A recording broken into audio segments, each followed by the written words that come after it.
சாம்பார் முட்டைக்கோஸ் பொரியல் எப்படி பண்ணுறதுன்னு பார்க்கலாம். துவரம்பருப்பு நல்லா கழுவிட்டு ஜீரகம், தக்காளி, பச்சை மிளகாய், பூண்டு, வெங்காயம், மஞ்சத்தூள் எல்லாம் சேர்த்து லாஸ்ட்டாக விளக்கெண்ணெய் சேர்த்து தண்ணி ஊற்றி 2 விசில் வச்சு எடுத்துக்கோங்க. எப்பவும் போல் பாசிப்பயிறு இட்லி ஊற வச்சிட்டேன்.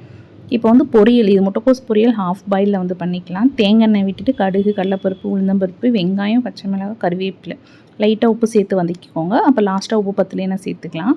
முட்டைக்கோஸ், கேரட், பீன்ஸ் எது வேணாலும் போட்டுக்கலாம். நான் இன்றைக்கி முட்டைக்கோஸ் மட்டும் போட்டிருக்கேன்.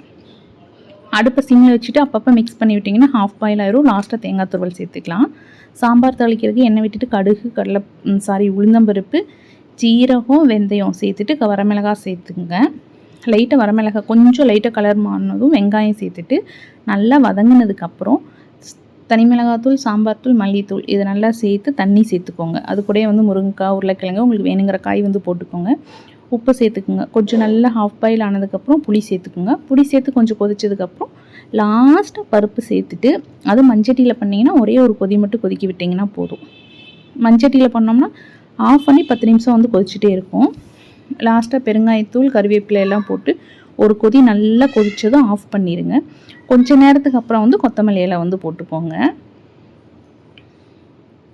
இதில் வந்து நீங்கள் தாளிக்கிறப்போ பூண்டு தட்டியும் சேர்த்துக்கலாம், இல்லைன்னா நீங்கள் பருப்பில் வேக வைக்கிறப்போ வந்து பூண்டு சேர்த்துக்கலாம். பொரியலுக்கு வந்து லாஸ்ட்டாக தேங்காய் துருவல் சேர்த்துட்டிங்கன்னா சாம்பார் பொரியல் ரெடி.